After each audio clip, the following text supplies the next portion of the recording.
You just walked past someone on the street. You have never seen them before.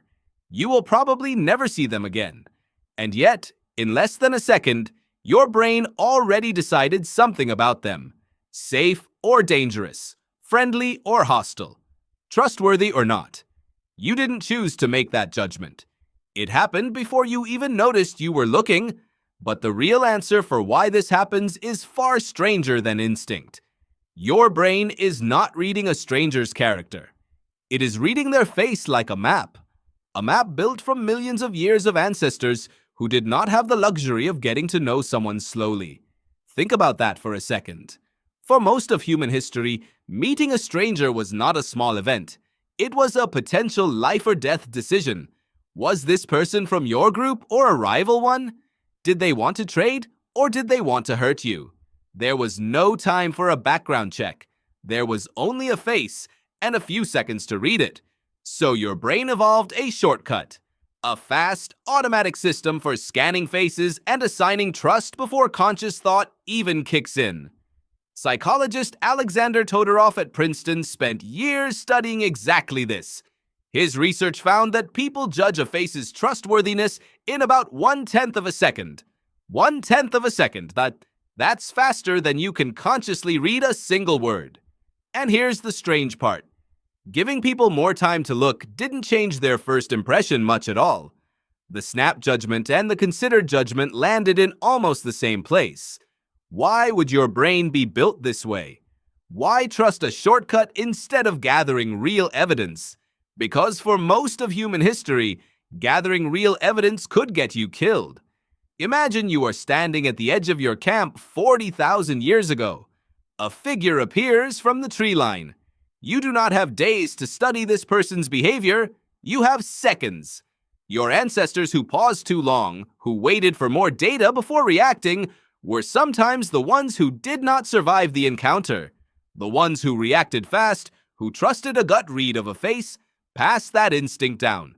Generation after generation, the fast judges outlived the slow ones, and you inherited their wiring. But here's where it gets stranger. Your brain isn't just responding to danger cues. It is responding to something much more specific: symmetry. Todorov's research, along with work from psychologist Nalini Ambady on what's called thin slicing, found that certain facial features consistently read as trustworthy across almost every culture tested. Slightly raised inner eyebrows, a face shaped closer to round than angular, a mouth that curves gently upward even at rest. None of these features have anything to do with whether the person is actually honest. They are simply patterns your ancestors' brains learned to associate with safety. Round faces resemble the faces of infants.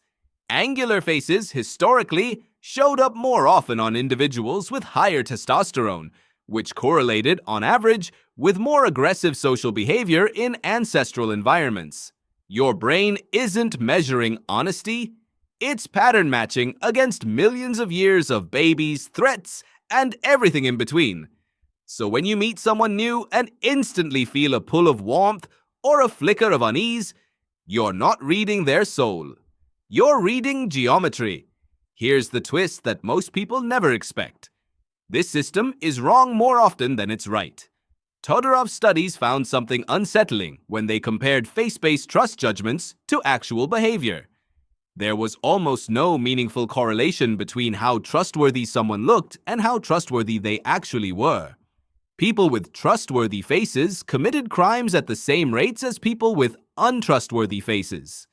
And in courtroom studies, defendants with faces that were rated as less trustworthy received harsher sentences for the exact same crimes, even when the facts of the case were identical.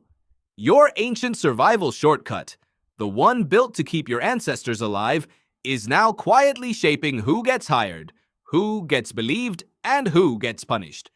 And it has almost nothing to do with the truth. There's a deeper layer to this too, one that connects trust not just to faces, but to chemistry. Neuroeconomist Paul Zak, who spent years studying the biology of trust, found that when people are trusted by a stranger, their brains release oxytocin, the same hormone involved in bonding between parents and infants. That oxytocin then makes them more likely to trust back. Trust, it turns out, isn't just a judgment. It's a feedback loop, chemically reinforced, that can spiral upward between two people in seconds or shut down entirely just as fast. This is why first impressions feel so hard to shake. It's not stubbornness.